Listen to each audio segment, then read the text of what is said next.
Hi everyone, Kathy Hochul is reminding everyone it's time to get that COVID shot.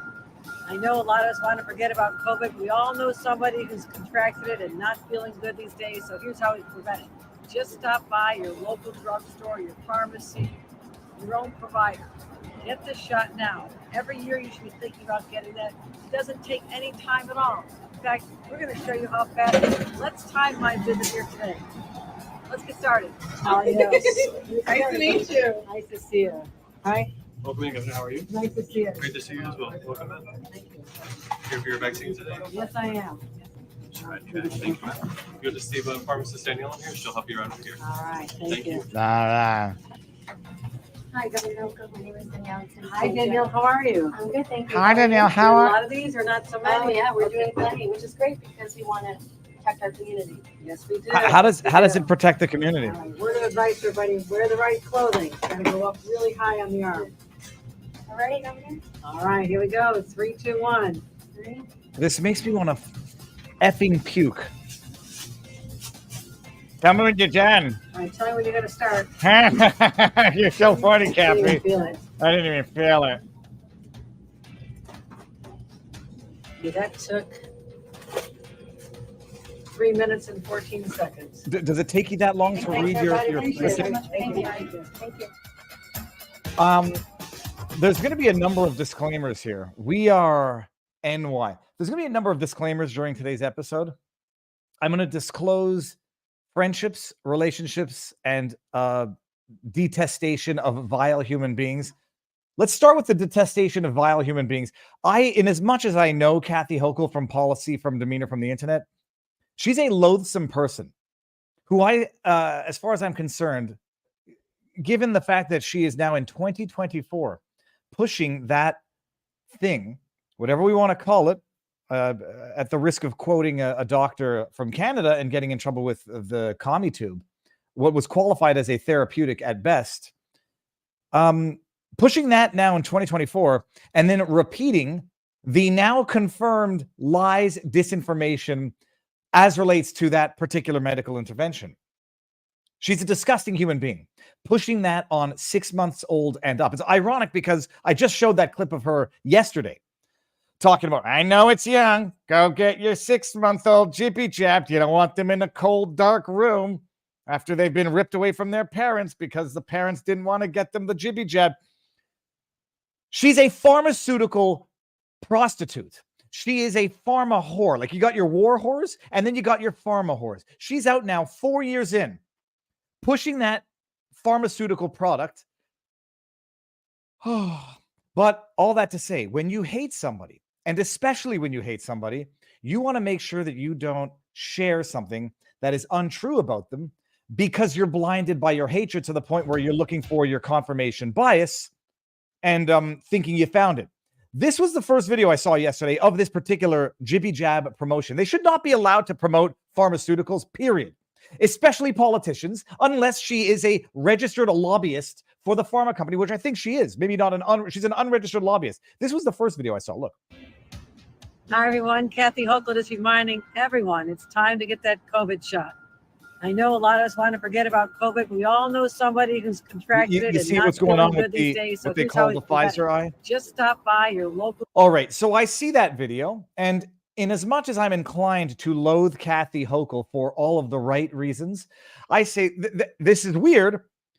It's a very damn good meme, by the way, because this is a fake video. It's a very damn good doctored video, but there's no way in hell that Kathy Hochul, who is probably as much of a narcissist as anybody else out there in politics, there's no way she would put that out, even if that were her face. She would not. She'd find a way. She would wear the sunglasses the entire time. So I go to Kathy's website and I find the original video, and lo and behold, what you saw was the original video. This was the disinformation, misinformation, which, as far as I understood, started off as a meme from the Dilly meme guys, the Trump team. And when it's shared in context as, oh, here's a meme, LOLs, she got one too many, huh? And then someone cuts it and then pitches it or sells it as a standalone detached from the joke, and then somebody else believes it. You had a lot of people wrongly sharing that doctored video yesterday saying how Kathy Hochul has had one jibby jab too many. You don't need to rely on the fake stuff, and you need to make sure in this day and age, there's a ton of this going around right now. We are September, October, November, 2 months out of the election. And as we're going to talk about in a bit, part and parcel of the strategy is going to be to discredit conservative commentators, conservative right-wing thought leaders, if we can call them that. And the easiest way to do that is to share something that is outright fake, pass it off as real, and then people get to run with your poor judgment at having recirculated something which was too absurd to be true, and therefore it probably was. Alrighty, people, we're going to have a good one today. Good afternoon, good morning, California, good evening, England. Top of the morning to you, Aussie lads.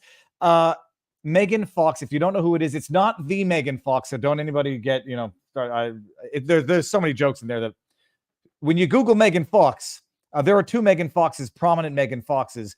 This is the journalist. We're going to get to Megan in a bit. She's in the backdrop, and I said, I got to do my sponsored, thank our sponsors of today's show.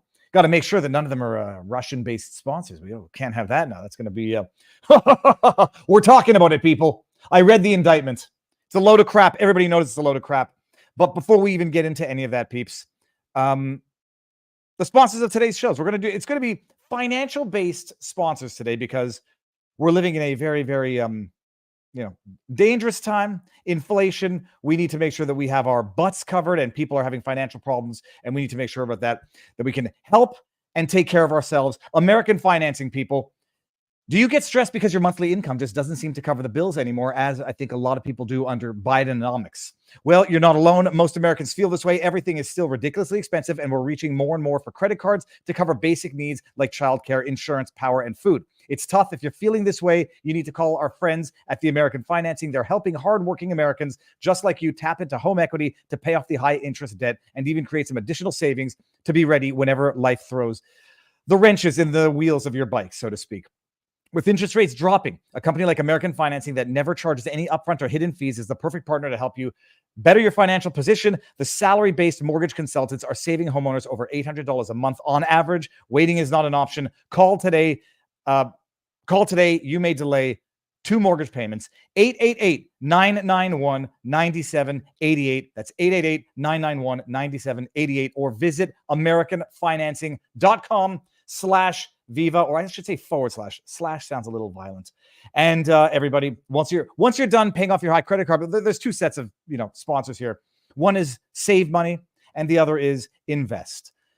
And over the course of our lives, there have been few better investments. Consistent. This is not a predictor of the future, people. Past is prologue, but not a guarantee. Gold, people. It's no secret that we live in uncertain and volatile times. The dollar is collapsing, and our faith in monetary systems are at an all-time low, while inflation is skyrocketing. While the governments also want to make a CBDC, centralized digital bank currency, whatever you want to call it, they're coming for you. And they're coming for all of us. No one has a crystal ball when it comes to the future. And the truth is that no one really knows what's going to happen. But it's really important to protect yourself financially. I give myself financial insurance by investing in hard assets like gold and silver. Silver is a little bit cheaper these days, so you can buy more of it.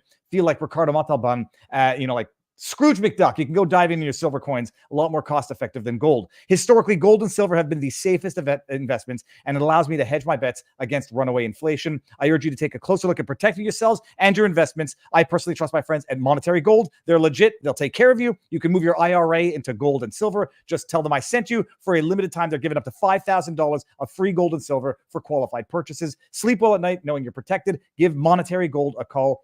800-476-1303, 800-476-1303, or visit monetarygold.com. And we're warning people, gold is not quite as volatile as Bitcoin, but past performance is no guarantee of future results. If you have, all investments have risks. There's the disclaimer. Now, bada bing, bada boom, people. Oh, yeah, we're getting into it. Oh, who's this? One old guy's opinion. RussiaGate Hoax 3.0. Fool me once, shame on you. Fool me twice, shame on me. Fool me thrice. I must be a dumbass crap. Dude, we're getting into it. Okay, Megan has been waiting patiently and politely in the back. I should have made sure that we're live across all of the wonderful. We are. Let me see here. Let me refresh on Rumble. I'm using Rumble Premium, so now I no longer have to sit Premium. I do not use Rumble Premium or YouTube Premium, that CommieTube Premium. So let me see that we're live on. Stop it. And let me make sure that we are live on vivabarneslaw.locals.com, where we have the best above average community everywhere, anywhere, and everywhere. Links for all the sponsors are in the description, by the way. Megan, get ready to say hi to a world who may not know who you are just yet. Megan, ma'am, how goes the battle? No, you're on mute. You got to unmute yourself. Yeah. Muted boomer. There That's we go. How are you? I'm Not good. bad. Megan, we've met on a live stream, I would say at least once, but maybe thrice or Maybe 2 or 3 twice. times. But we keep saying we have to do something and then we haven't. But Well, today's the day. Today's the day. And you know, the terrible thing is, like, I didn't warn you this time, but when you have guests on, the risk is that something big happens in the news, and then it's not going to be just a, explorative discussion. We got to talk about the news, but we're going to do everybody out there, we're doing the RussiaGate 3.0 and the DUI guy lawsuit we're going to talk about in a bit. So don't get antsy. I'm going to ask Megan some questions about who she is and how she got to where she is. And I want to we're going to get there. But Megan, 30,000 foot overview for anybody for those of them in my audience who might not know who you are. Sure. I'm a journalist. I write at pjmedia.com. I've been doing this for 20 years approximately. I used to do a lot of political opinion columns, but I kind of lost interest in politics a while ago. I prefer to report on court cases. And so I've been doing a lot of court coverage for maybe the last 10 years, starting in family court. And now I've branched out to some of the more public cases. And no, not a lawyer. But I like to call it LawTube adjacent, because I will do a lot of court coverage. I cover some of the big cases and some of the smaller ones too. And that's one of the ones that we'll be talking about today. Very cool. And let me make sure, is my mic better now? Someone said it was cutting in and out, so I switched. It was, but I think it was the machinations you were doing on Rumble. It stopped after you stopped that. Okay, perfect. Megan, everyone says they know you and we love you. All right, Megan, I love you guys too. Okay, we're gonna tease it. Let's start with the DUI guy, and then we're gonna get into the indictment, because Barnes and I talked about it on a Sunday night. DUI guy is getting sued. For those, well, I think everybody knows who DUI guy is. We're not exactly in the same. We're in the same, YouTube lawverse, but we don't overlap all that often. What the hell's going on with DUI guy getting sued for using someone's face in a thumbnail? Yeah, this is so crazy. So I brought some visual aids in case you want to share my screen. I brought some visual aids. It might be a little easier because this is a complicated story. It all begins with What the Hales to your left here. We have Jeremy and George. They have a big YouTube channel. They have over 700,000 subscribers. They are treasure hunters. They go and they buy storage units, and then they film themselves going through the storage units, and they find treasures and they resell these things. And Jeremy's been known for doing a lot of philanthropy work, giving away tons of gifts and toys to underprivileged kids, and also helping other YouTubers do this. He calls it fun employment, training people how to become fun employed instead of unemployed. And he has a huge following, huge people who really love him. And George is his girlfriend, and they do this channel together. He also films his life. It's like a vlog, right? Things that happen to him that are funny or interesting or vexing or whatever. That's what he films and he puts on his channel. He moves across the street in Levy County, Florida. He buys 70 acres of property, his new place that he's going to winter in. It's near a bunch of auction houses that he wants to go to and do for his business. And he moves there, and there's a piece of property, a small piece of property right across from him that's for sale, and he doesn't buy it. Well, somebody else buys it. Lynette Preston. Lynette, Michelle, Lacey, Alexis, Preston. She has a lot of names. So this is why it's confusing. She can sometimes go by Michelle, sometimes go by Lynette. I actually went looking for a picture of her, and I have never used one in a thumbnail, so I couldn't find one. I only have my AI versions. So this is my AI version of Lynette Preston, who is the lady who moved across the street. She purports to have a turtle rescue. And she began by trying to become friends with Jeremy. And his story is that she tried to insert herself into his life and, benefit from his audience for her turtle rescue. And that was something that he was not interested in doing. So things went bad between the neighbors. Things went very bad between the neighbors, and one thing after the next, and you end up in court. Jeremy went to court first in Ohio because that's where he's a resident. He went to court to get a restraining order against her and her live-in ex-husband, and he got it. And it was granted a permanent injunction against these people, and it's supposed to be good in all 50 states. But he got this because she was harassing him? Yes. Allegedly? Allegedly. Well, Is the she an Ohio elder- court found that she was. Is she an elderly lady, or is that just how Yes. the AI drew her? She's like in her 60s, I want to Is say. is she tatted up to the neck in real life? She's got a lot of tattoos. She's got a lot of tattoos. I don't know. They're not up to the neck necessarily, but she has a lot of them. She lives on this property. They live in a shed, a literal shed from Home Depot, a shed in the Florida heat. She has an adopted 4-year-old little girl who lives in the shed with her. Her ex-husband lives in a camper on the property. The property is awash in standing water, bad turtle conditions, like dirty ponds. There's all footage of this. Nails, glass, snakes everywhere. It is a dangerous, dangerous piece of property. That's what it looks like. That's what she says. She's from her own mouth says it's dangerous. We pick up this story. Larry starts covering it, right? And Larry is the thumbnail king. His thumbnails are incredibly good. Let me stop you there. And there's not a question of blame, just a question of predictability. He started covering a lawsuit involving his neighbor. No, Larry started covering this lawsuit between Jeremy Hales and Lynette Preston. Sorry, I brain fart now. Okay, and this is which is what he does, which is what LawTube does, right? Well, and then part 2 of that is he started covering a lawsuit of a mentally unwell or allegedly unhinged lady. Yeah. Okay. Right. Okay. So he does, I don't know, a handful of videos, 9 or 10. I mean, not that many. Larry has a lot of content, right? His playlist is much shorter than mine on this topic. But he has a couple of thumbnails that look like this. That is what Lynette actually looks like. That is actually her, Lynette Preston. And so he covers a few. Now, okay. This story began about this judge over here in the clown nose. Okay, this guy with the clown nose is about Judge Craig DeThomasis. The reason why we got interested in it and why Larry, me, Tug, Legal Vices, MG Law, and others covered this case is because of Judge Craig DeThomasis, who was one of the worst judges we've ever seen on the bench. Viva, this guy would drive you mad. Okay, he is so frustrating, so biased, so he litigates from the bench, he testifies for witnesses, he does things you can't believe. And that's why we started covering this case. It really wasn't about Lynette. It wasn't about Jeremy. It was this judge.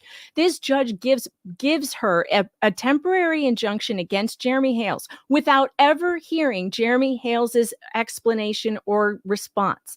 And he refuses to uphold the Ohio injunction against her. He refuses. He takes away Jeremy's Second Amendment rights. He tries to take away his First Amendment rights. He tells him, you can't mention her on your channel. You can't have your moderator mention her on your channel. You're not allowed to use her name. You're not allowed to use anything. You can't. He just takes away Jeremy's entire right to live his life. He tells him you can't even drive on your street because you have to go in the back way, because you have to pass her house to go in your driveway. Nope, can't do it. You got to go around the other way. I cover this case on PJ Media because of the obscene First Amendment violations that this judge has done to this man. What's interesting, so the idea about it forcing him to detour to go into his house is to avoid the whatever proximity of contact or visual line of sight that might interfere with the restraining order. Okay. Yeah, there's a 500-foot rule. And in fact, because of the 500-foot rule, there are places on his own property he can't stand. Because of the 500-foot rule. I was going to make that as a joke, and okay. No, it's not a joke. But this was supposed to be a temporary order, and a temporary injunction in Florida, I think, is like 15 days. You have like 15 days or maybe a month before you get a trial, an evidentiary hearing to decide whether the merits of this thing is a good thing, like decide whether it's true or not, because the judge has to take her statements in the injunction hearing, the first one, as true. So he does, but he puts these ridiculous restrictions on him, which are unconstitutional. In the meantime, her lawyer starts dragging it out. He never gets an evidentiary hearing, Viva, for a year. Every time they're scheduled to go into his court, the guy spends the entire time reciting the history of the case and complaining about Jeremy Hales' lawyers and yelling at them for calendar dates, the unbelievable, never lets him tell his story ever. And this story gets weird, really weird. And you can go to mypjmedia.com, look under Megan Fox on authors, you'll find it all. The judge was finally booted from the case just a couple weeks ago. Booted from the case or booted from the bench? Like this seems like behavior the that case. exceeds. Okay. It does exceed. You're absolutely right, and he should be booted from the bench. But he denied 3 motions to disqualify himself based on bias. And so Jeremy Hales' lawyers went to the appellate court with a writ of prohibition, which was granted. And he was booted by the appellate court of Florida from this case for unlawful acts. Unlawful acts, Viva. That's very cool. So we were right to cover this case. It's actually been an incredible case because it's unusual that a appellate court will do this, right? Yeah. Then all of a sudden, Lynette gets a new lawyer. And this lawyer is not even barred in Florida. He's barred in Connecticut and Massachusetts. But he somehow inserts himself into this case. And I think it's because he wants to become a famous YouTube lawyer, perhaps. And he finds a lawyer in Florida who will file this frivolous and ridiculous lawsuit against Jeremy, George, Larry, and a guy named DJ Radis, who is a satire and parody YouTuber who does funny videos about this, funny songs and stuff. Something's driving me crazy. What's the word when a lawyer gets permission to practice for one specific reason, for one case in a state? Pro hoc vice? Pro hoc vice. Thank you. Okay, I'm going to stop. So now. he didn't enter for pro hoc vice before this suit was filed. He has now just entered, as of yesterday, pro hoc vice because he's taking over the federal. He wants to go in federal court for her because Jeremy sued her in federal court for other damages and things that she's done to him over the last year. Pro hoc not bad. To be stolen, possibly. Okay. All right. No, so she's suing DUI guy and 3 other people in Yes. Florida. Someone asked what county. Do we know what county? Levy County. Okay. Levy County, Florida, which is, by all counts, stay away from Levy County, Florida, folks. Do not go to Levy County, Florida. Don't move there. Dude, come on. It looks like it's next to Wiki Washi, or it's on the. Hold on. Let me go to the map here. Oh, it's got the crystal blue waters. Levy County is a nightmare. Yeah, okay? Right next to Manatee Springs National Park. Oh, well, it's a beautiful area, but okay, fine. Judicial. Oh, sorry, I kicked judicially, it's a nightmare. Did I boot? I booted you, right? I booted your screen share. Sorry. Yeah, I did. I got rid of it because we have another one coming up here. Okay, let's do this. Add to stage.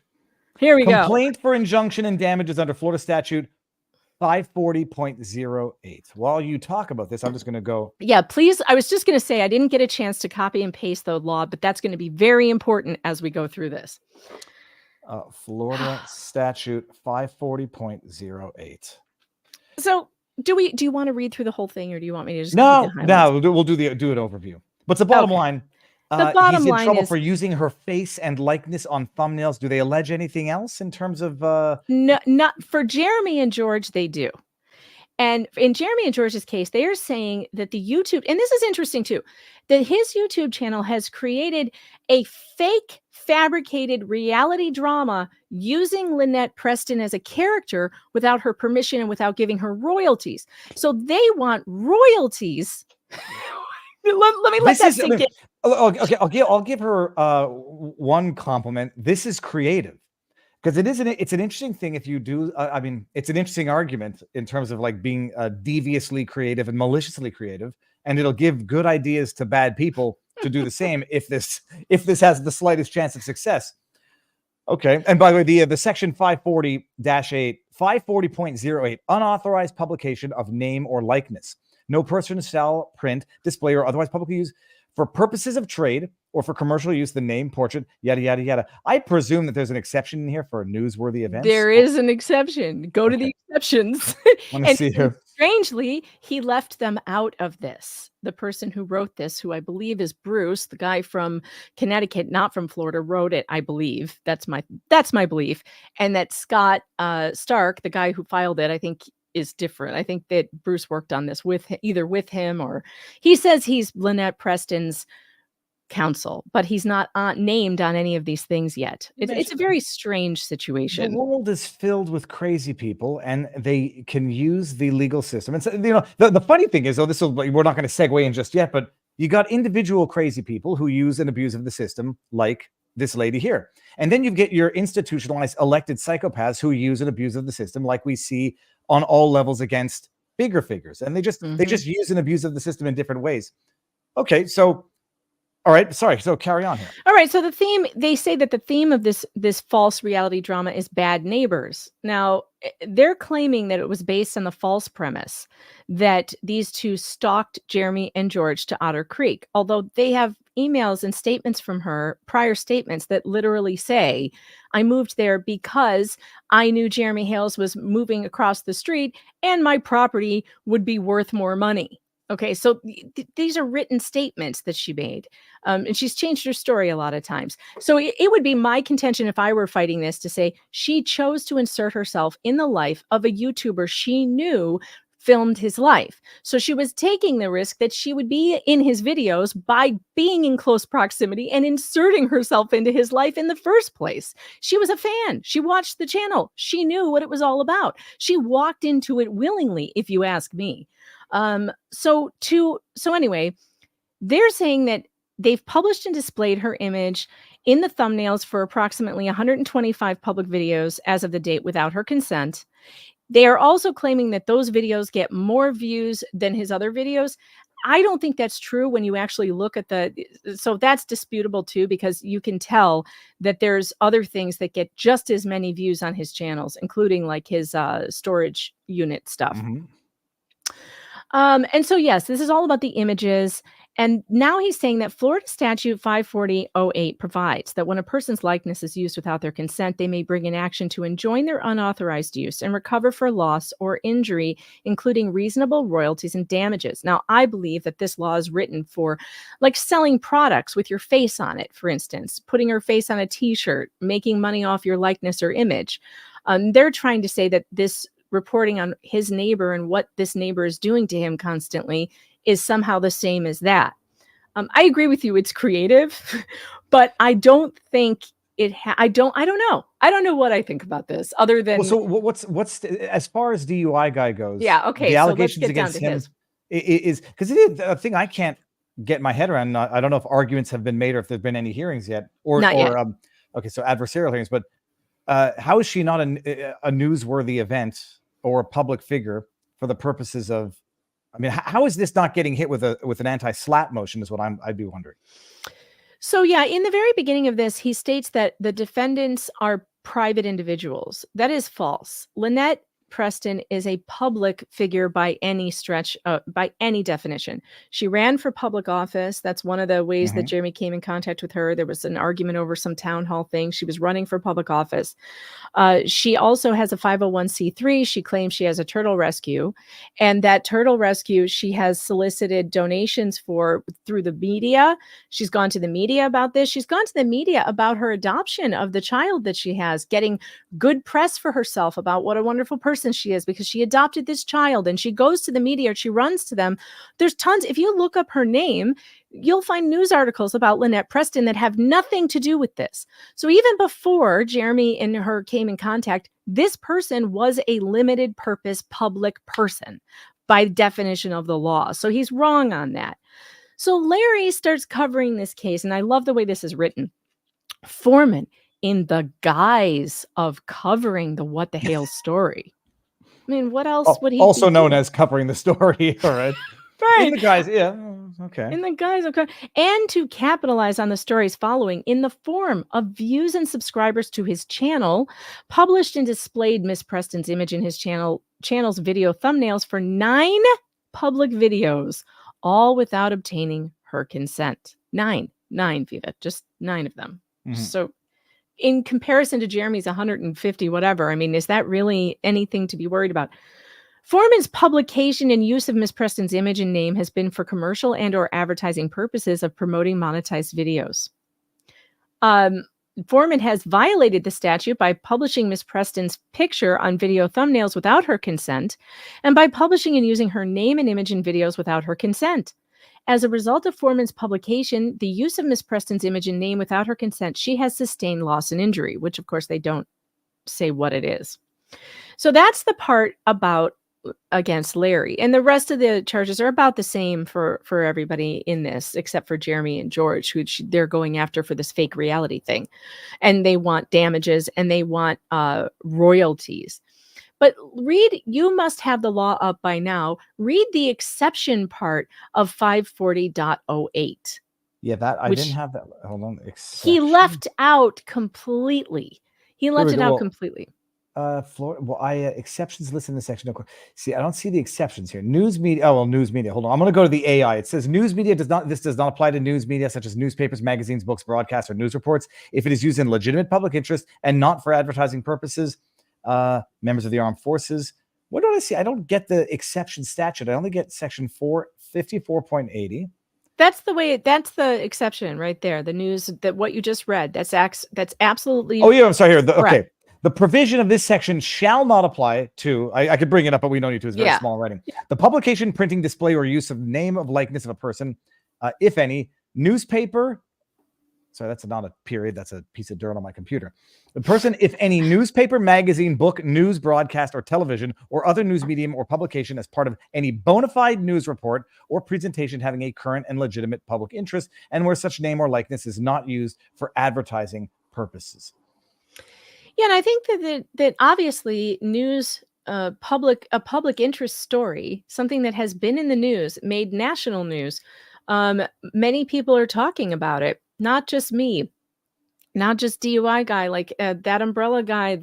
All these people are talking about this case because it's interesting. It involves a popular YouTuber. It certainly has a public interest to it. I don't think there's any way you can say that Larry's coverage or anybody's coverage, including Jeremy's, isn't for a legitimate purpose, because it's of public interest. And I think he's confusing also the role of the media. The media is not a commercial, though the media makes money on advertisers, et cetera. Like you have revenue coming in from advertisers, you have revenue coming in from possibly super chats or whatever. The people who tune in to see you, Viva, they tune in to see your personality. That's what you're selling. You're not selling a story. You're not selling other people. You're selling you. You're selling your personality, your style of presenting things. It's an entertainment show. The media is never considered commercial. No, not unless they use the person for the purposes of selling a product, like in the way that someone uses Joe Rogan's likeness for some vape or marijuana products. They AI generate his voice or manipulate a video. That's using someone's image or likeness for advertising purposes. Not if you make money off of the work that you're doing, that it becomes therefore advertising. Covering a story. It's fair use by any definition. So nobody has brought, because I presume there's an argument. I don't know what the anti-slap laws or the slap laws are in Florida, but the argument that this is intended to suppress DUI guys and others, legitimate First Amendment exercise of free speech on a matter of public interest. And it should be dismissed and whatever reversal of cost provisions there are. So far, there's only been one motion filed in response to this. Randy Shockett and Doreen Inclease, who are Jeremy's attorneys, filed a response, first recusing Judge DeThomasis off of it because he was assigned it. Judge DeThomasis was assigned this case. Judge DeThomas. I got to go pull up this guy's profile. How do we spell that? He's incredible. DeThomasis.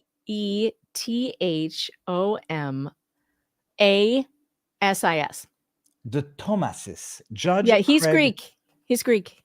DeThomasis. Hold on. His middle name is Constantine. Constantine. I don't know why. There was a great breakfast joint in Montreal called Cosmos, and the owner was Tony, and he talked like this. He smoke over the eggs when he make it. It was great. This is Judge Craig DeThomas. So doesn't look crazy, but I guess photos can be deceiving. Okay. So and now how do we know who appointed? All right, cool enough. The code. I'll dive into this after. So he was on it, no longer is. And have you frozen, Megan? Megan appears to have been frozen. Let me make sure that that's not my internet. Chat, has Megan frozen or is it the biases? Am I frozen? Do you guys see me talking right now? Because Megan seems to have frozen mid gulp. Sham wow. Okay, we got that. No, let me see here. Locals, I'm in the chat here. She's frozen, right? Okay, you guys can see me. Well, Megan, it's interesting. This is like Oh, she's gone. Well, she'll come back in a second. I'm neurotic. You all know this. And every now and again, when I was getting into covering legal cases, you'd feel a certain, not immunity, but protection from covering like a Johnny Depp versus an Amber Heard, because they're big celebrities, yada, yada, yada. When you get into like the nittier, grittier individual solo cases, there's less of a buffer between you and the subject. And like Johnny Depp will not know who Viva Frei is, but when the DUI guy covers Lynette Thomas, the likelihood of Lynette, who is not a Johnny Depp, discovering who's covering her, and if she doesn't like it, making their life a living hell. Well, you have that occurring in real time. Oh, I tried to pull up an article of Lynette, who apparently the article of her adopting a sick 4-year-old child, but there were too many ads running in that, which I thought caused the freezing. Bringing her back in. Sorry about that. Oh, I should have given you the warning there. That's all right. Sorry, so De Thomas he's no longer in the case, and okay. Well, it's going to be something to follow. And there no other developments. How is DUI guy taking it? The other motion that was filed. So De Thomas has recused himself. He did the right thing. Finally, he did and he was just like, he got off of it right away. So it's been reassigned to somebody else. The second motion that was filed is a rule. Well, I'm not sure if they filed it yet. They sent a letter telling Scott Stark, the attorney, that if he doesn't withdraw this lawsuit, they're filing a Rule 11 motion. So they're giving him the grace period, whatever that is, before they file a motion for sanctions against them so that's the first thing that they're deciding to do. That I don't know if a slap is coming. I don't know if the slap motion is coming. We'll just have to wait and see. Mm-hmm. Well, let's see what we got here. I caught my name. Viva Frei. JD is aware of many YouTube lawyers that cover the JD Va case. Amber Heard, the Johnny Depp. Johnny Depp. Yeah. Well, you get. Well, I mean, especially I'm trying to think of which trial. It was in Rittenhouse when that moment went viral. That I imagine everyone involved in that case discovered the LawTube community covering it. How did you? What was it? It was with. What were you doing when he shot you? Were you trying to shoot him when he shot you in the arm? Something along those lines with Grosskraut, who Gage Grosskraut, who got when he got his arm blown off. He's like, "What were you doing?" It was something along the lines of the admission that he was going to kill. I was pointing a gun at his head. Yeah, I was pointing. That's right. I was pointing a gun. Pointing a gun at his head. Man. That was the moment that case was lost for the state. Yeah. But yeah, he tried to. He changed his name, Grosskrauts. He did. Changed his name, and it was probably smart. Because I don't remember what he changed it to. I remember. I never even looked it up. I don't even want to know. Like I don't want to gauge Grosskraut saying Viva. You doxed my new name, whatever it is. Yes. Well, that's fun and that's cool. I would not want to be in DUI guy's shoes. Is he laughing about it, or is it a source of stress? No. He's laughing.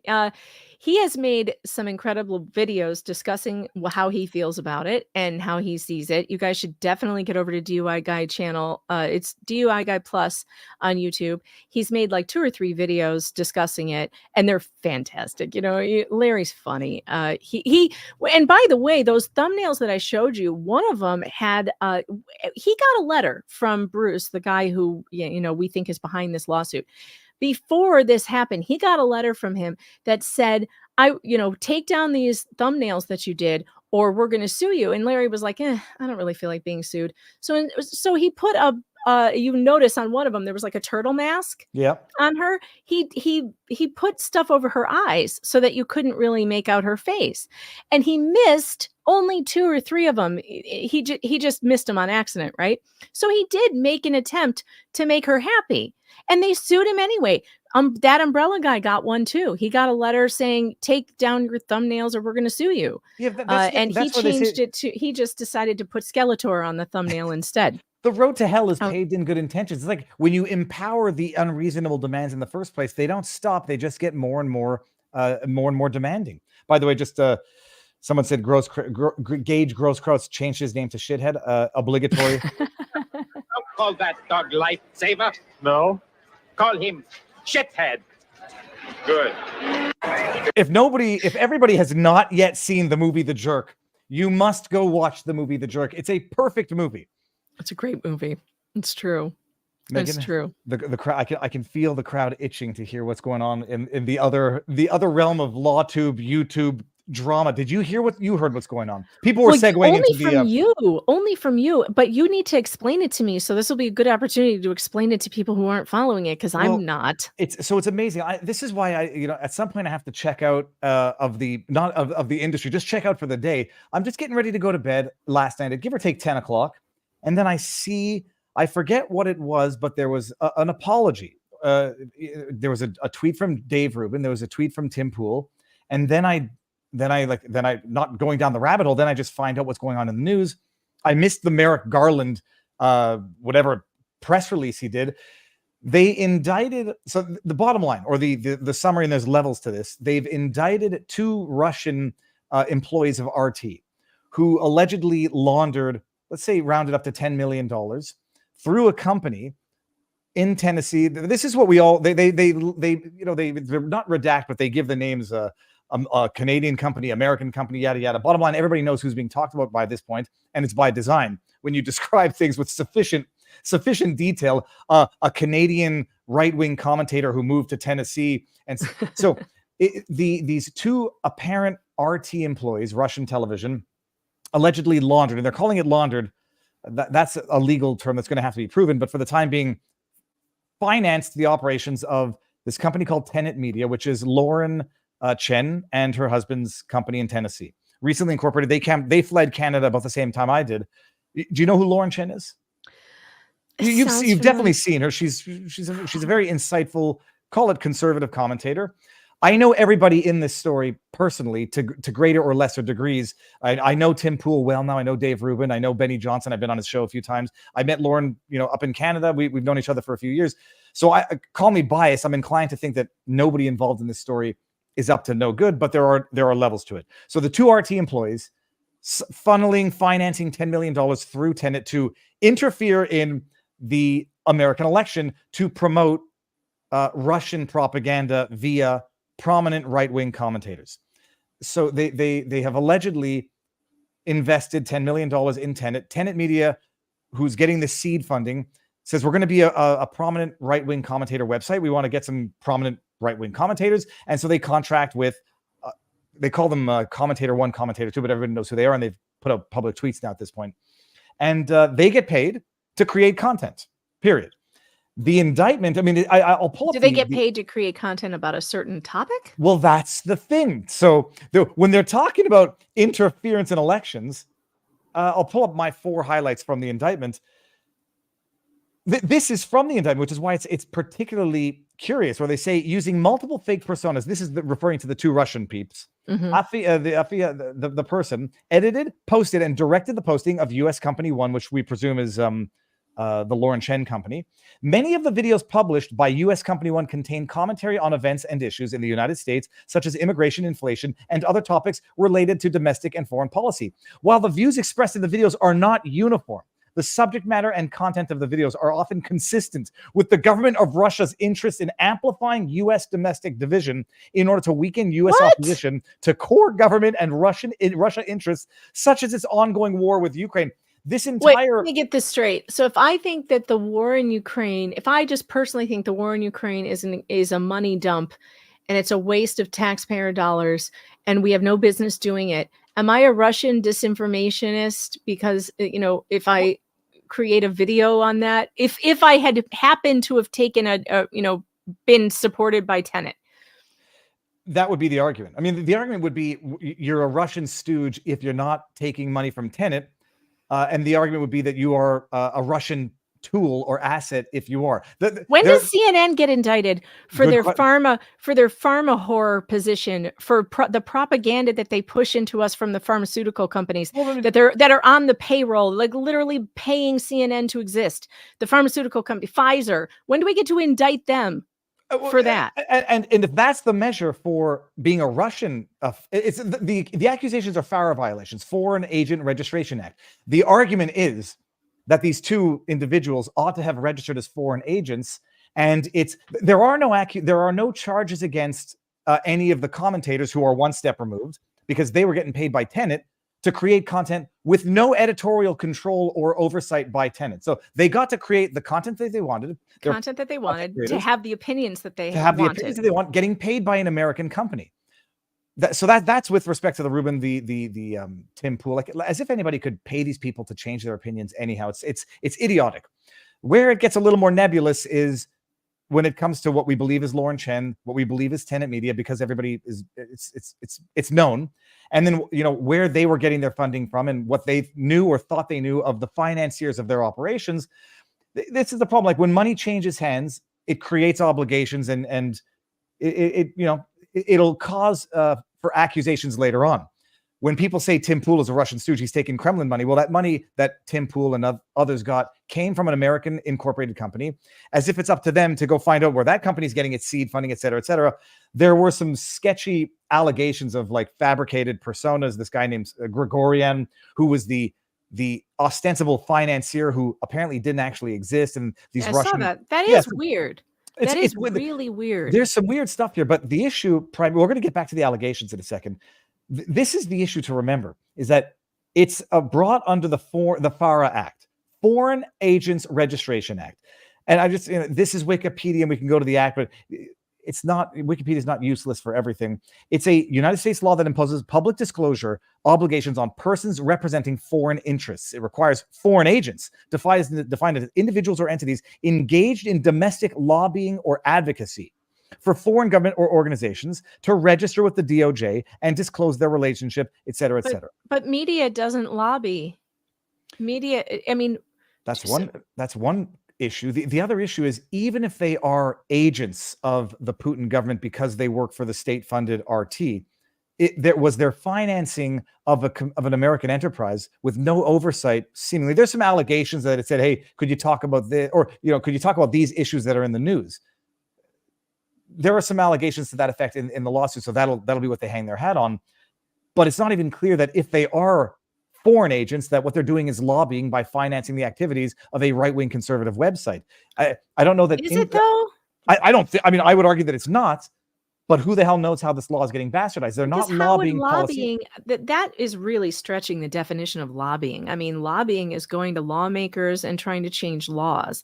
Advocacy, I guess maybe you could shoehorn it in under advocacy. But this would be, I mean, even if it's journalism activism, if it's going to be the media, if this is going to be the new rule that media that gets foreign funding, agents need to register with FARA. I mean, I don't know who the investors are in entities like the New York Times, CNN, MSNBC, Fox News. I suspect there are foreign investors.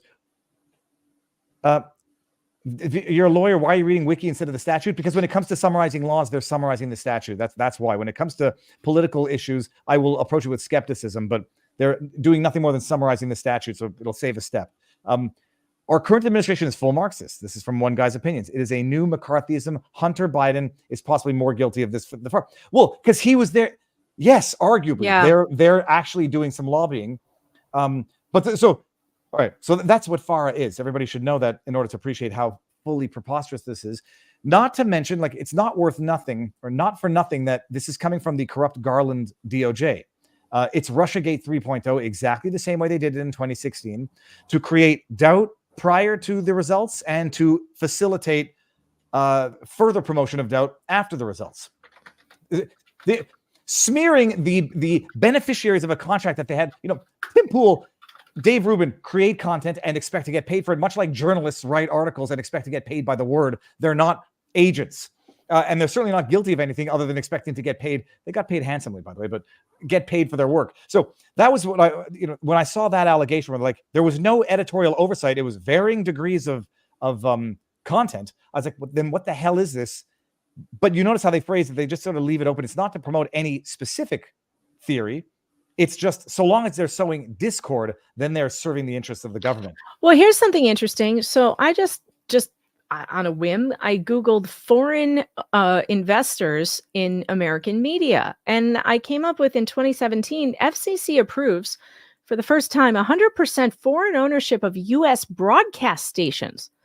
So if there's foreign ownership happening of U.S. broadcasting stations, does that mean that everybody on the station now can be investigated for, did they have to file for, a foreign influence, or do they have to, is everything they talk about then being directed by foreign ownership? This is a very big can of worms. It is. I mean, by design. How do I get it back when I want to do I do this? No, I have to go remove. Crap. Oh, no, then I add it back. No, this Barnes went off on it last night on his Bourbon with Barnes. I mean, it's grotesquely unconstitutional, but we're going to get to a paragraph where it really illustrates what this is. On the one hand, it's a smear campaign, and I don't think this is it. This is just some of the facts here. Despite describing U.S. Company One's investor to commentator one and commentator two as Edward Grigorian, the Gregorian chants. That's a purported finance professional in Western Europe. Founder one and founder two. They don't mention who they are, but we think it's Chen and husband. Admitted to each other in private communications that the investors were, in truth and in fact, the Russians. The same term that founder one and founder two used to refer to RT while working directly under contract with RT, as described above. It's like it's the boogeyman term. If you're doing business with Russians, you are going to. I mean, it's. That it's you just don't use that word anymore. What about China? China owns AMC theaters. They own a lot of Hollywood production companies. They own Joe Biden. Yeah. What about? I mean, here it's a really good question, because like Ayn Rand, when she worked in Hollywood, she wrote extensively about the communist infiltration of Hollywood using movies to propagandize the American public. Nobody was ever indicted for that. Well, not just that, but this, I mean, not a coincidence either. Some people are piecing this together with Tim Pool announcing he was going to sue Kamala Harris for defamation as a result of oh yeah, I saw that. Them saying that Project 2020, he's a Trump stooge, Project 2025, trying to get people killed, etc. He said he threatened to sue 3 days ago. Then this comes out, but this predates it substantially. The release of this might have to do with Tim Pool and his announcement, but I think it more closely coincides with the discovery of the Chinese spy within the Hochul administration that literally just dropped yesterday. It's Thursday today, right, Megan? It is. Still Thursday. So, literally yesterday, the story broke that there is yet again another Chinese spy having infiltrated Hochul's. I saw that. Kathy Hochul's. Yep. Oh, yeah, maybe that's why she's, and I wonder how many pharma spies there are. I wonder. So it's the day after that, and I don't think that's a coincidence. But let me hear just to finish this paragraph. It says, on May 27, founder one, founder two, I'm going to ask the Russians about hiring producer two this coming week. Approximately 2 days later, founder one messaged producer two on Discord. Here's a list of responsibilities I sent to the investors to approve bringing you on, waiting to hear back on salary. Discord, okay, fine, that's fine. I think it was the first part of that, just to get some facts. It is weird that the Gregorian guy is not real. That makes me think that this could have been part of a setup or an attempt to go on, Megan. I like the way you think. An attempt to smear the people targeted in this thing. Like, who are these people? Who are they? We are coming off a Gretchen Whitmer Fed napping. Exactly. January 6th Fed surrection. It is. We're coming off a failed Butler assassination. What are the chances that there's not deep state?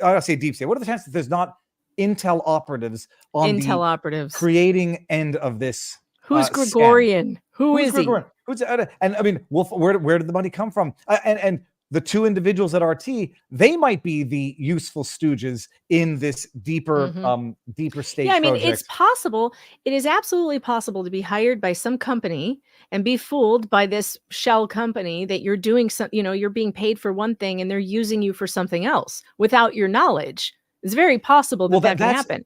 Which is scary, because now I'm like, I'm not signing any deals. It is it is always and very scary. Like when you do an ad read, to the greatest extent possible, do my due diligence on sponsors, and if I'm not comfortable with the business or anything, I don't do them. Period. That is definitely the line between the creators and tenant media, which is it was legit in the sense that everybody knew everybody. These are players within the field and everybody knows them. Where tenant media, in terms of their due diligence as to where the financing is coming from, and if I'm getting $10 million from somebody for purposes of a business, my question would be, where are you expecting to make your money back on the other end? Because this is not a donation. But if it's a legitimate business dealing, then you should do your due diligence and be careful who you sleep with. business-wise speaking.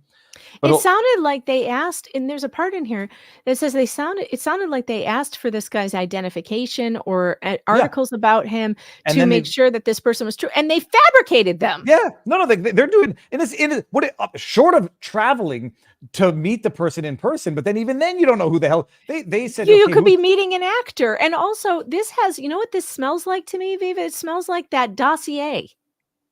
Hillary's dossier. Remember that? Oh yeah, no, I get. Look, when did that happen? That was 2015, Oh, 2016.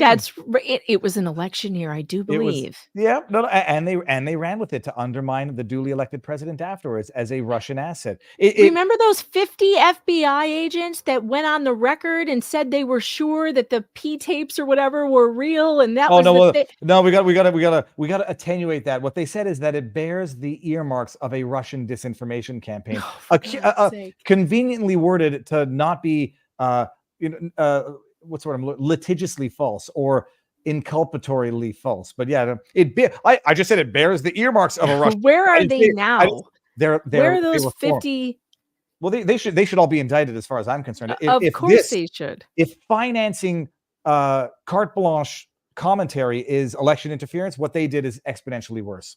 You know, this is really scary, though, because the fact that they're targeting conservative commentators to set them up for this kind of fall, if that's what happened here, because that's kind of how it's sounding to me. Yeah.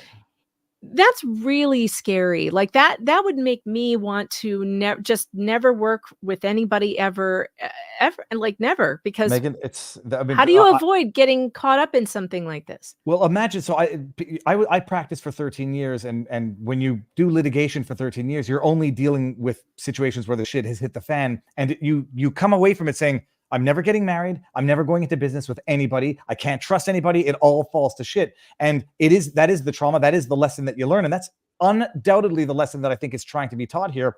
That, and in as much as this is RussiaGate 3.0, it also smells like Operation COINTELPRO 2.0. So discord among conservatives now, because undoubtedly what will happen, unless people are very big about it, or unless someone actually did something wrong, Rubin, whoever the paid commentators are going to get mad at Company One and their principals for having seemingly withheld or not disclosed or concealed the source of the revenues or the monies that were being used to pay them. So this will sow discord among the conservative commentator community, no doubt, no question. Is Dave Rubin involved in this? Is he one of the ones? He put out a tweet that said, I'm the victim in this. I was duped as much as everybody else.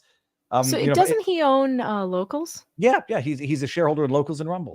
Yeah, Locals. So that's not surprising to me either that he would be a target of something like this, because Locals and Rumble have been giving them, deep state nightmares because of they're losing the chokehold on all social media. So that doesn't surprise me there either. The biggest, Benny Johnson is big, but I would put Tim Pool and Dave Rubin not a notch ahead in terms of size, but in terms of independence influence, perhaps. Influence and the promoting the independent platforms as a means of, Benny Johnson, it lives on Rumble. He's got a massive following and he's wickedly insightful.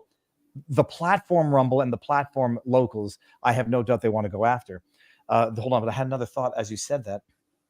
Oh, no, never mind. No. Now, hold on. Well, the chat is calling me out for mixing up my disinformation campaigns. The 50 FBI agents. Yes, that was about Hunter's laptop. I'm sorry. I have a hard time keeping track of all the lies Democrats tell us. I'm very sorry for that. Nobody in the chat for give you a hard time for that. Please mention Uhuru 3 on trial in Florida as Russian agents. I can't mention it because I don't know what that is, but I'm going to screen grab it and look into it. Yeah. No, it's wild. But I don't remember why I highlighted this paragraph. As U.S. Company One prepared to launch in the fall of 2023, consistent with Persona, that's the Persona Gregorian guy connection, to Founder One, to work with the Russian firm we agreed to hire. Founder One introduced. I love the defendant's name is Kalishnikov. I mean, it doesn't. But it might as well be Smirnov for that matter. Yeah, Kalishnikov. Kalishnikov to use Company One employees and affiliates as outside editor hired by the company's investor. In this role, Kalishnikov monitored U.S. Company One internal communications and edited content published. They make it sound so sinister. What they were doing, from what I understand, is like clipping and making short videos, not like malicious editing or to make it contextually dishonest. Right. Without disclosing that he was an RT employee. Kalishnikov also introduced his fellow RT employee, Afanasieva, to Oh my provide goodness. additional day-to-day direction to U.S. Company One employees and commentators, as set forth below. And anyways, the bottom line, as far as anything goes, is they provided the commentary of their choosing. Oh no, hold on. Okay, it's Yeah, the let next me one. ask a question. If this had been the other way, if this had been Ukrainian people doing this, We have would hard the examples. DOJ care? Well, no, good point. We have hard examples of this going exactly the other way.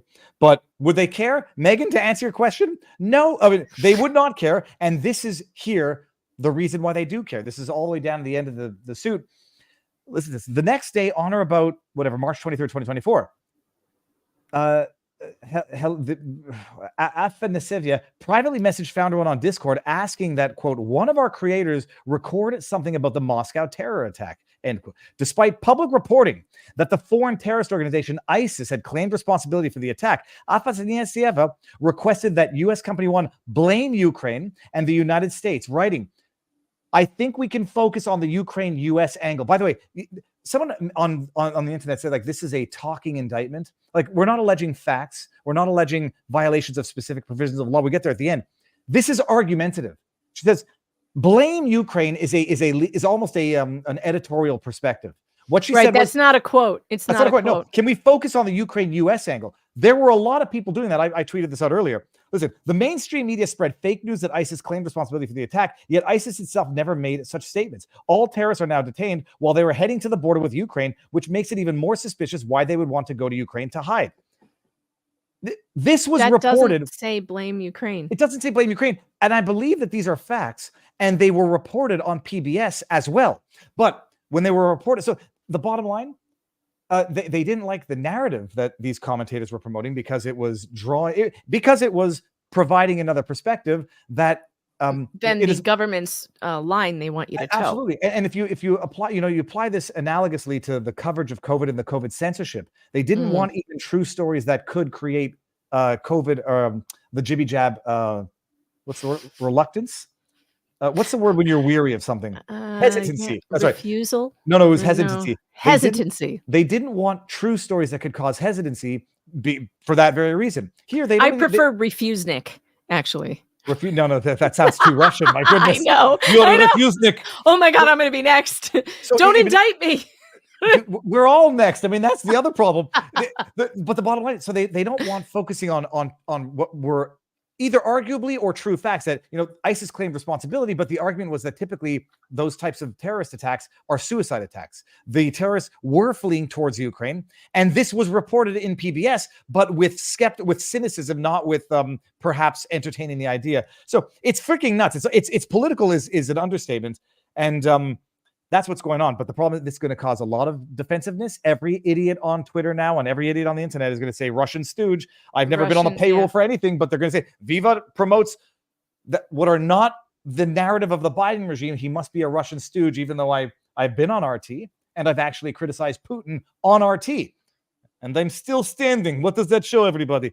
So that's it. That's what's going on. I have a hard enough time keeping up with what's going on in my own town, let alone what's going on in Russia and Ukraine.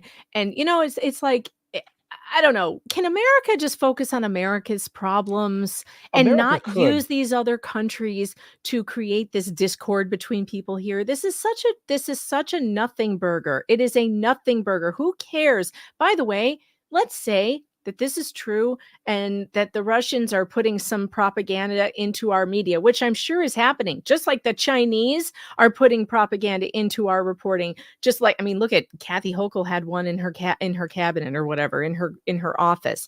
So did what's his name? The guy I can't believe is straight that was sleeping with a Russian. Eric Swalwell? Yeah, I can't. He was sleeping with a Chinese spy, the Fang Chinese. Yes, yeah. He was sleeping with which I can't believe because I had no idea that guy was straight. We have to say allegedly. They say that they had a relationship. I don't. They know that say that. Maybe that wasn't true. Maybe I was right all along, and that wasn't true. I don't know. But we have these things happen. It's not like no one knows that foreign countries are trying to influence people. The question is there is that something that they're going to stop across the board, or are we just going to use this to go after our political enemies during an election year that is, it's expedient for one party? They are going to use it to shut people up through the fear of being indicted or besmirched or defamed by way of indictment into not expressing views contrary to the narrative. I mean, they started with you remember Douglas Mackey back in 2020, who put out the meme about vote by text, and they locked it, or they didn't lock him Oh up. God, that was crazy. And then this is they are suggesting that there's something nefarious if you derive revenues from something that is indirectly from an adversarial nation, that's going to be on the one hand a FARA violation on the far end, but arguably wrong on the other end. Like these commentators, and I say it as a joke, but like not as a joke, I can't think of a Russian product like a good vodka. If I get sponsored by a vodka for my commentary, oh my God, do I need to register as a FARA agent? And but it is reminiscent of Operation COINTELPRO type, creating fighting among allies. It comes after the Chinese spy story, as Kamala Harris is tanking in the polls. It's so obvious what it is, but for the time being, there's allegations and people are uncomfortable. Well, I'll be interested to see how it turns out. Is this has anything been filed in response, or did this just happen? It literally just dropped yesterday or the day. I mean, I guess yesterday. I have to check. And who's actually being indicted? Is it just the two Russians? The two Russians at Tenet. Yeah, and I mean, imagine this also. It's going to be a deterrent, obviously, for anybody to even go on RT, to give interviews on RT, or to have anything to do with RT. In as much as RT is, Brazil and France are banning platforms, America wanted to ban RT because it's state funded, as if the CBC, BBC, NPR is not. This is just a threat, or what's the word? A deterrent for anybody to even have anything to do with RT. Joshua Powell says, I think it's a good as long as it's applied to everyone equally. No foreign state-sponsored investment in the media without disclosure is a good thing. Well, no foreign state-sponsored investment in the media without disclosure. True. Now, the other thing is this. If this is illegal and Russia's interfering in America's elections, America's been doing it for a very long time elsewhere. And this creates the absolute hypocrisy where why the hell should I take you seriously? You, on the one hand, overthrew our democratically elected government in 2014. But Old Guy's Opinion says, it sounds like Jack Smith's indictment. The wording and paraphrasing is retarded.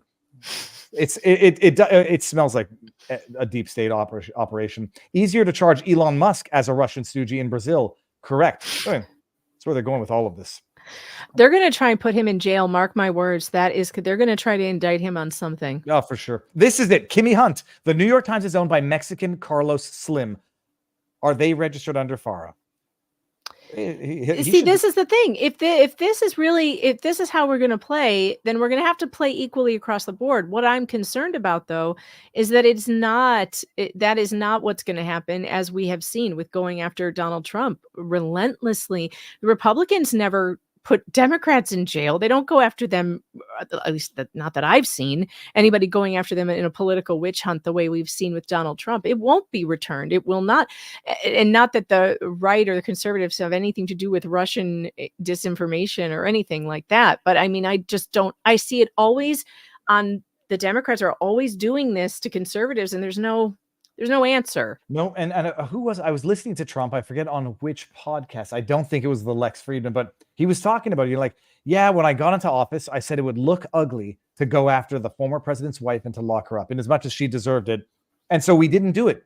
But no good deed goes unpunished, and you are literally fighting with people who I think legitimately and credibly believe that they will go to jail if Trump gets elected into office and opens up that Pandora's box or lifts up the couch, the couch cushions and sees what's underneath. People will go to jail for it.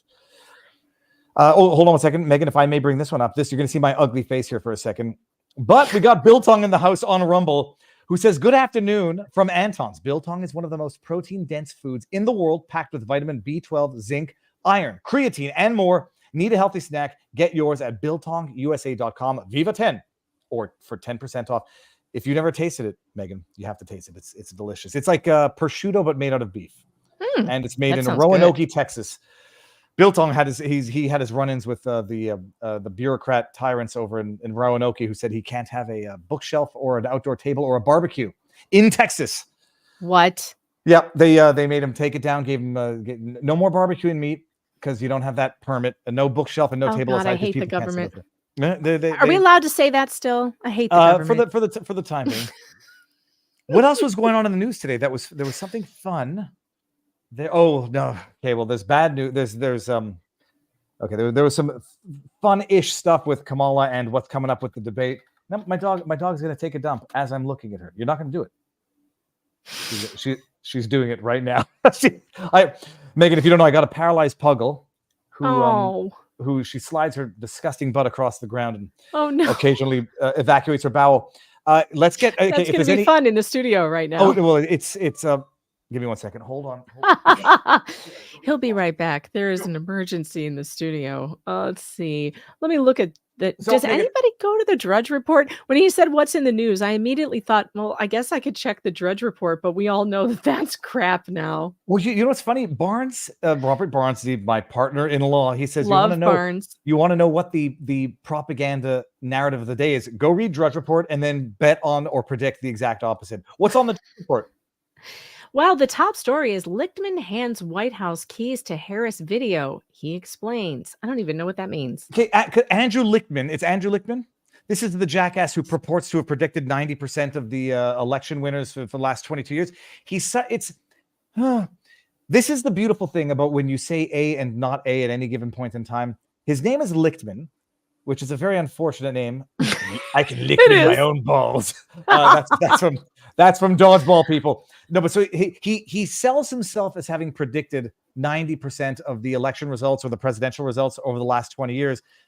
But he's a liar because he excludes what happens when he gets it wrong. He predicted Biden when Biden was running, said, oh, there's a lot that would have to go wrong for Biden not to win. Then Biden's out. And now he says, oh, I'm going to go predict Kamala Harris based on my 13 key indicators. And his indicators are absolute horse crap. Hold on. I'm going to pull this up. Lichtman 13. I have to tell you, if you're asking me what I'm going to predict, I'm predicting a Harris win too. You shut the hell. You stop that. You get that heresy out of here. Well, I know you don't want to hear it, and nobody wants to hear it, but I don't see Republicans winning an election maybe ever again. I just don't see it. I'll tell you, I think you're wrong, and I'm betting on predicted that you're wrong, and I hope I'm wrong. Viva, please convince me that I'm wrong. I can convince you based on polls and stats, and Barnes goes on with the People's Pundit, Richard Barris, and they break down demographics, they break down all these things, and they've come to like their certainty not in the don't show up and vote, do the Bongino thing, bring 10 people and make sure those 10 people bring 10 people. My issue is that it's an existential one. It's not a joke. If Kamala Harris wins, there is no more democracy because the deep state will have won with their lawfare against Trump. It's people think I'm like, I never tell anybody how to vote. I'm simply observing that the consequence of a Kamala Harris victory will be to reward all of the bad players for all of the bad actions they've done over the last 8 years. It started with RussiaGate. Then it went to the impeachment 1 and 2, the January 6th Fedsurrection, the weaponizing that to keep him off the ballot, trying to bankrupt him, weaponizing every aspect of the judicial system, then trying to kill him. And then, he lost in democracy. Well, horse shit. That was never democracy to begin with. I think you underestimate, though, how many people believe those hoaxes. You underestimate how many people in everyday life that you see at the grocery store have not done any deep dives on the mainstream media's lies. And they believe this stuff. They truly believe that Donald Trump is a felon. They believe there was Russian interference. They believe that January 6th was the worst day on earth and worse than 9/11. They believe these things. You're giving me the doom pill right now. I'm sorry, but you're not wrong. When I have mildly educated friends who are, the professional class and whatever, and I was in New York talking to one of them. This was back in 2020. And I was like, man, what do you think of that Hunter Biden laptop story? Can you believe that? I was like, what about it? It's like, you don't know about the Hunter Biden laptop story? It's like, no, they don't. And why would they? Because it wasn't reported in any of the outlets that they read.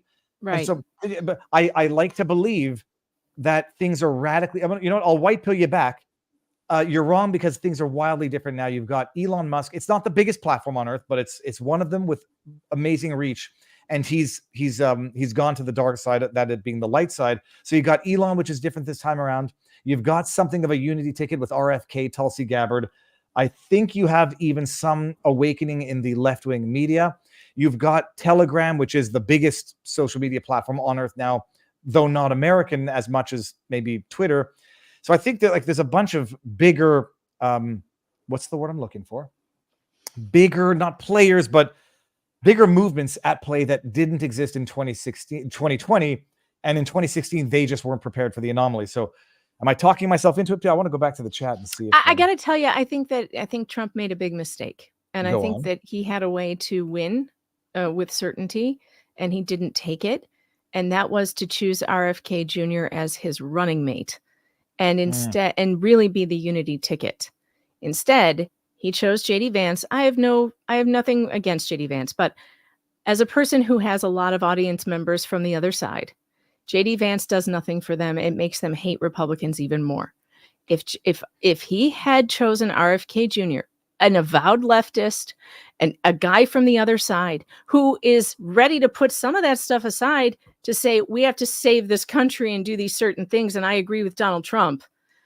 I don't think he would be beatable, but he chose instead to listen to the same advisors that he listened to the last time, who gave him terrible advice, and he chose JD Vance. And I'm sorry, but I think that's the mistake that he made that is going to go down as the worst mistake that he made in this. Okay, I'll tell you this, and I'm going to try to convince you on you're wrong.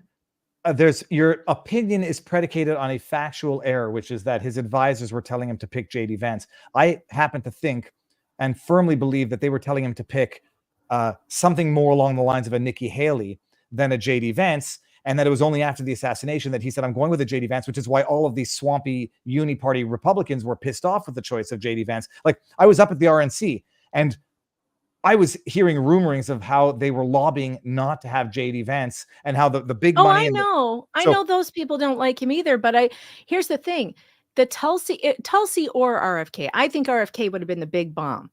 Tulsi would work as well because she was a Democrat. I think what he's missed is this country is so divided. You have a lot of Democrats out there who want to vote for Trump but can't do it because of JD Vance. They can't. They will be ostracized. They will be ashamed of themselves. What states are those are those types of Democrats in? Because what I'll push back on is that every state. Well, no, but every state doesn't matter right now. The swing states matter right now. So my argument would be that JD Vance is the best pick for the swing states, given swing state concerns. Maybe. And now you get the best of both worlds, because you get JD Vance, the populist, who comes from the swing state area, who's got a life story that, he's there promoting agricultural autonomy. But they're doing a good hack job on him. You got to see the truth. They're doing a good job hacking him. They're doing it. Now, whether or not, and I see a lot of the people on the other side who are not in our bubble.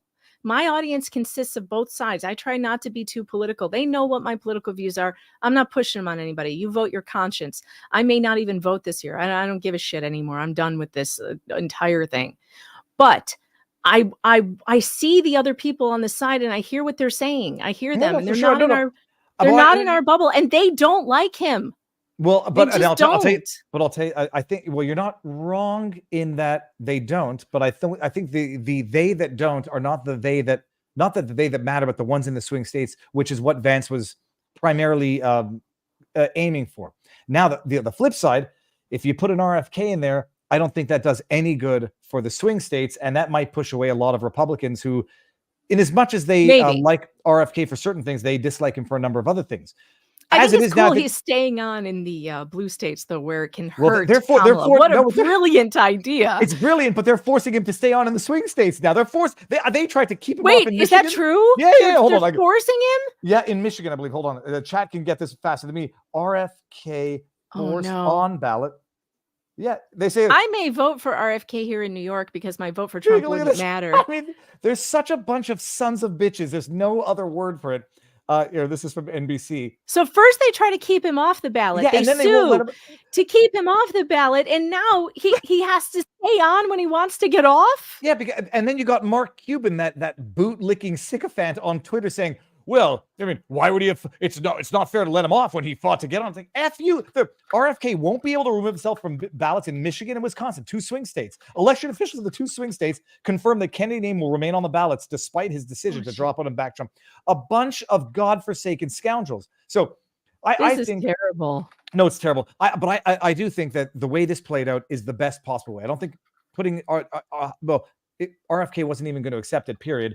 But RFK as VP would have been good, but not as good as this. And RFK basically endorsing the Trump campaign and creating a much more massive unity ticket. And the way he did it is beautiful. Tulsi, I hope you're right. I hope you're right. I mean, look, I really do. From your mouth to God's ears, and it's true. I have been blackpilled over the since 2020. I haven't wanted to take part in any of this, and you can tell I'm behind on political news. I'm checked out. I don't want to know. I pay attention when the good things happen, and I try to ignore the bad because it's too. It affects my my mood just too much. There's no. I mean, not that I'm radically affected by it, but like I'll be much more irritable and easy to frustration when shit's going bad. And we got a kid homeschooled. Right. By the way, this is funny from the rabbi.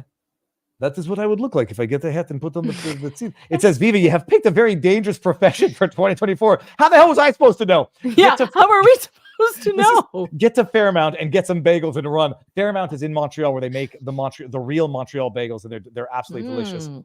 There's a few of these that came up here. Let's see this. I agree with Megan. Trump Kennedy would have been great. It would have been great, but I think this is the broader historic. Unity. Would have been, and then and by the way, he didn't pick his VP until after the assassination attempt. Mm-hmm.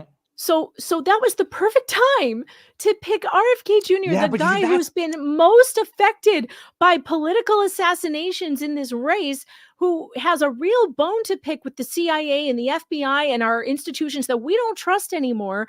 I mean, it was poetic. And then he missed it, and it really made me it was a big...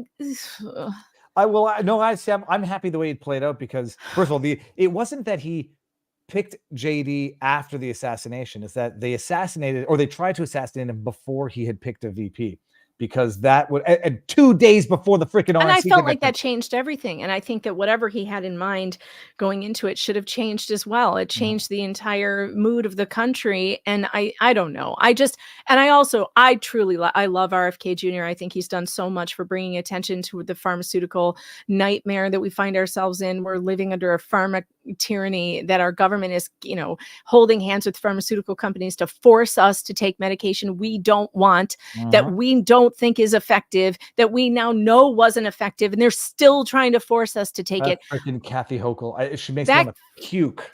It makes me want to choke her. I don't understand. Metaphorically speaking, people. Metaphorically speaking. Politically speaking. In Minecraft. And she wears that vaccine. Oh, I never got the I never got the in Minecraft joke until now. How freaking stupid! How stupid can I be?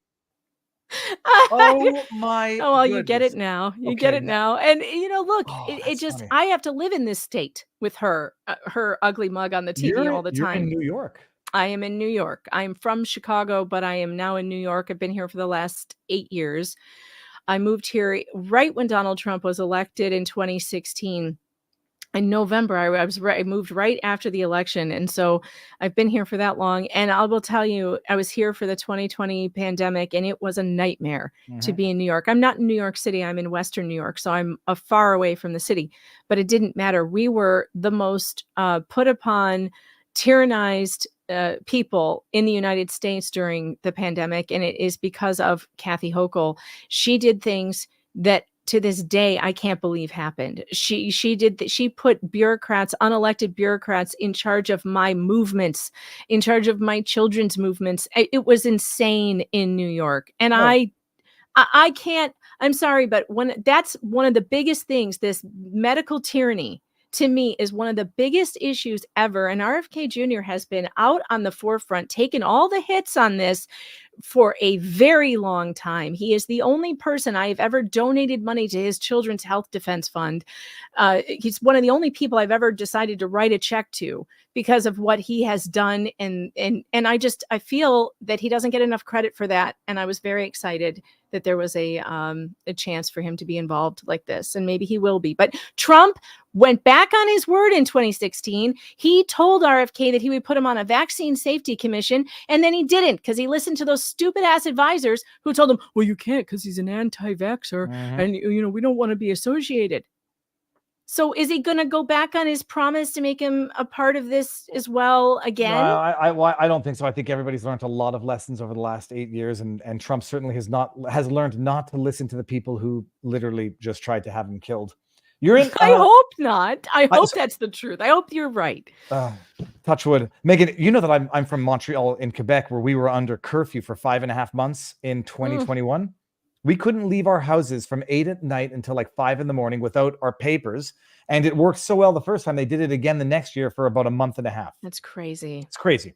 That's crazy. Do you mind if I get to a bunch of these super chats? And we'll see. No. Go for it. Okay, so we got an old guy's opinion says all of the 51 were working or contracted with the U.S. intel community, and they got appointments or jobs in the Biden-Harris administration as a reward. I read that they got they got rewarded for there.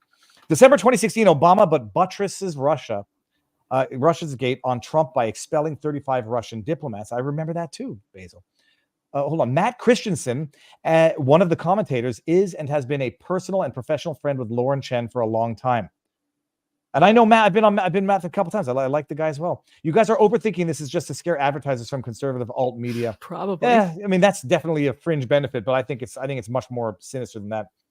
Dummy-crats and rhino neocons are the cause of the military-industrial complex to create boogeymen, to cause all of these human gifts, to their money god's altar. I know what you're getting at there. I think once the judiciary is in on it, all bets are off. You could charge your enemy with wearing a green shirt and you could. Yep. There's no question. And the judiciary is in on it. Megan is right, unfortunately. The rabbi, I got to that one already. Template stealing elections in 2022. When I had Alex Jones on, and I've said it all the time now, he says they have the same play. They just use it over and over again. Mutatis mutandis. And we're seeing RussiaGate 3.0. Mainstream media has a stranglehold on weak-minded. Look at what the weak-minded look like. RFK Jr.'s family turned on him. Yep. Disgusting sandwiches. I agree with Megan. Trump Kennedy would have been great. I got that one. It's the economy and safety, stupid. RFK and no. RFK said no, by the way. That's right. The history of RFK through his father and uncle deep state unalivings would have united Trump camps with common thread of deep state political and actual unaliving. Yep. And I feel there is, we've been going for an hour and a half. This is fantastic. Megan, we're doing this again. This was fantastic. Oh, good. Megan, I haven't been banned for my black pill. No. I think one of the premises was wrong. I think, but I can't disagree. I mean, a lot of people agree with you, and it's not an unreasonable or untenable position. But this one, Kay Campbell, Americans don't want to live under communism. That's why Trump will win. Hopefully. That we got. I don't even think Americans know what communism is anymore. That my concern is they think that it's good to censor free speech because free speech. Yeah, is risky. they like it. They want it. They want communism. They want socialism. They want free healthcare. They want all these things without thinking about what the consequences of all this free shit is.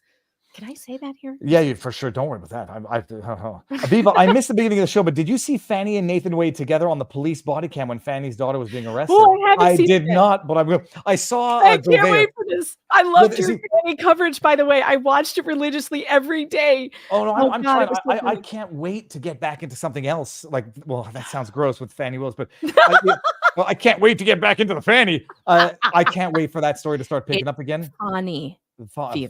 Yes, Fani, Kamala, Kamala, it's Donna, Dana.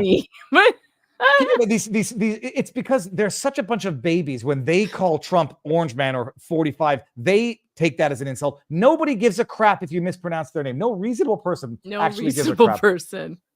In our locals community, we've got, this is a long one here. Hold on, I'm going to get the tipped question here. And then, Pasha Moyer says, rare photo of Megan Fox interviewing a prominent national politician. And it's a fox interviewing a snake. That looks like Fox from the cartoon. The more they try to prosecute Trump, the stronger he becomes, says Victor Cardoni. Then we got Ganthit, $10 tip. He says, someone who is politically tone deaf, making comments about J.D. Vance, knowing what the mainstream media is making the statements, you are not going to vote, is the definition of a low IQ voter. Ganthet to me, he should tone his rhetoric a little bit, might be more. Megan, the summary of the accusation is that you might be swayed by mainstream media narratives. But what Ganthet might be missing by way of point is No, I'm Megan not is swayed. Megan. That's what I was going to say. Megan, not me. and not the people. No, we shall not judge Megan by her base, but she might happen to have access to a market that is different than ours. I do. I have access to a market that is very wide, and a lot of, when I have a saying on my channel, let's make Americans friends again. Because I truly believe that Democrats and Republicans, we used to be able to be friends, have barbecues, drink beers together, be married to one another without having this kind of horrific hatred for each other based on who we vote for. And so on my channel, and I'm at meganfox.locals.com, and I'm on YouTube, and I'm on Rumble at Megan Fox Investigates. The thing is that I want us to be friends again. I want this country to hold hands again. I'm tired of this shit. I'm tired. And I'm not talking about the politicians. We'll never get them. But I want our neighbors and friends to I don't want people losing their family members because somebody voted for Trump and somebody voted for the other guy.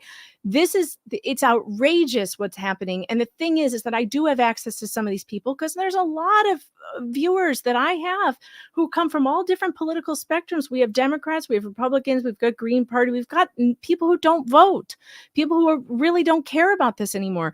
And I'm just seeing a common thread where a lot of people who would consider themselves Democrats, they just don't know about a lot of the hoaxes. And I talk about it sometimes, but I try to avoid it because politics is so divisive. I've given up on avoiding it. I don't talk about it with some of my siblings and family members, but we all get along. This is meganfox.locals.com, and I'm going to put the link in the pinned comment after. No, but it is true. Like when you have a less political, someone's coming into the office here. Hello. Yeah, you're not wearing a shirt. Get a shirt on and get out of here. When you have a less political nature channel, you reach, a less, not partisan or less silo, but you a broader community, and know what the people who are not in our end of the internet think like. I know what they think like too. I'm friends with them, or used to be friends with them. And the question I have is, I like it. MAFA, make Americans friends again. I just want to wake Americans up again. Wake, waga. Waga. But no. So your perspective is, it's not wrong. I mean, and and it's true of a lot of people. The question is, how do you reach them? It's very difficult. And that's why I really wanted a unity ticket with a Democrat on it, because I think that most Democrats just need to see a Democrat on the ticket, and that gives them the permission to vote for it. And I think RFK had a good chance, or Tulsi had a much better chance of getting those votes than JD Vance. But I'm not saying anything against JD Vance, guys. I think he has a great story. He seems like a decent guy. But then again, I don't like politicians in general. I think all of them are terrible, which is why I like Donald Trump, because he wasn't one, because he's a businessman who we've known our whole lives. We've known Donald Trump. He's been the same guy he's always been. He's not any different than he was in 1985 when he was making cameos on Home Alone. And he's the same guy we've always known. And that's what I liked about him. Megan, where can so I'm going to put all of the links in afterwards, and I will not burden you to come over to our locals community for the after party. Where can people find you on all platforms? And then send me the links after, and I'll put them in the pinned comment. Okay, youtube.com. I'm at Megan Fox Investigates, I think. I don't know. Maybe you'll find me that way. I'll give Viva the link. I never know my YouTube name. It's terrible. I need my mods. Where are my mods? And on Rumble, I have Megan Fox Investigates and Megan Fox Writer. I always do my live streams on Megan Fox Investigates on Rumble. I don't know why I have two channels. It just is the way they had it set up. And on meganfox.locals.com, you can follow me there for free. And then the paid subscription is $5 a month. And we have live chats. We have cooking streams. We do a lot of fun things. I do fun things with my chat. We do laundry streams where we watch true crime documentaries together and fold laundry. And we're really more focused on legal cases, on lawsuits on my channel. I very rarely talk about politics or elections. So it's a nice place to get a break from this stuff. If you want a break, like I needed a break I did this for almost 20 years, Viva. I needed a break. And in 2020, I decided I'm taking a break. I've done enough.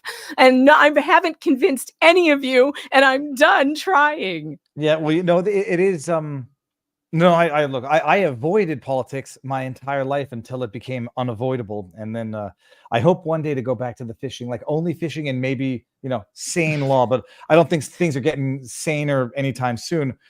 Do you have a dog, by the way? Oh yeah, Archie Okay. Ruckus. Yes. What kind of dog?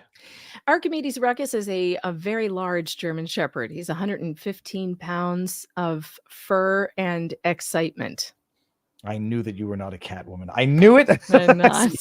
That was a joke I meant to make a long time ago on the JD Nats. I do not have a cat. I'm not a cat lady. I have 4 children now because I have a foreign exchange student from South Korea this year. So I have 3 of my own and 1 borrowed for the year. And I'm married for 24 years. We just passed our 24th anniversary in August, and no cat lady around here. We're all allergic to cats. No, but see, that is already an indication of a base level of sanity. The ability to stay married for an extensive period of time, raise 3 kids. If I may ask how old the kids are? Yeah, I have an 18-year-old who just started college. She's in college now. I have a 15-year-old daughter and a 10-year-old son, and then a 15-year-old exchange student from South Korea. And it's quite an experience. I'm very, very busy with lots of driving to activities. Yeah. I said, like, especially I don't know if you're in New York City or no, Western New York, far, far, far away from New York City. Thank God. We got to Florida, and like we've had 1 car our entire lives. We got down here and it lasted about 6 months. And like, we need a second car, and you can't get anywhere without driving. I mean, you can't even get to the other end of the community without driving, which is the one thing I do not like. I bike a lot of places, but I'm up in like an area with a lot of old Jewish drivers, and like it's not a safe place to bike on the street. But no, it's like I haven't gotten over the fact that as a parent, you become a professional chauffeur, and yes. For all of its beauty. And then when they start driving, then all you're doing is just sitting around worrying about them driving. Mm-hmm. And it's almost like I prefer being the chauffeur. See, as far as I understand, the girls are better than the boys. So at least you have another. So they say, but in terms of driving, my daughter takes after my husband, who used to race cars. So it doesn't bode well for her. She's already been pulled over for speeding twice. Well, you know what would solve that? A Prius. Bada bing, bada boom. Yeah. Megan, we do this again, please. This was fantastic. Yeah, absolutely. Okay. And I'm gonna everyone, Megan's links are gonna be up. I'm gonna head over to locals. Megan, thank you. I'll send them to you on Twitter. Okay. Perfect. All right. Bye, guys. Thanks for having me. Bye-bye. Well, that was fantastic. I almost ended the stream. Everybody, there were a couple. Let me see if I didn't miss any of the chats yet. There were a couple more that came in on Rumble. RFK didn't want to be on Trump's VP. RFK Jr. is still running for president. Casey Campbell. All right, people. We're going to go over to locals now, and it's not going to be supporters only because we're using StreamYard. And let's do this. Link to locals. Who said lame? Jointed Apollo, you say lame? I, sir, disagree with your assessment. Link to locals. Come on over. I'm going to end it on all the other platforms. So tomorrow is Friday. There will be a show tomorrow. I'm going to do a car vlog this afternoon. I'm going to do the summary of the indictment. It's a load of shit. Everybody should understand that. At least it's allegedly a load of shit. It's all allegations for now. Timing is suspicious. The institution is corrupt. It's the same playbook over and over again. So with that said, I will analyze the allegations for what they are. It's a massive abuse of the FARA legislation, which is arguably unconstitutional in the first place, but not so arguably being weaponized to sow political discord at a time when there was unity and a time when there was political advances being made by the Republicans. So ending on YouTube. Thank you all for being here. YouTube.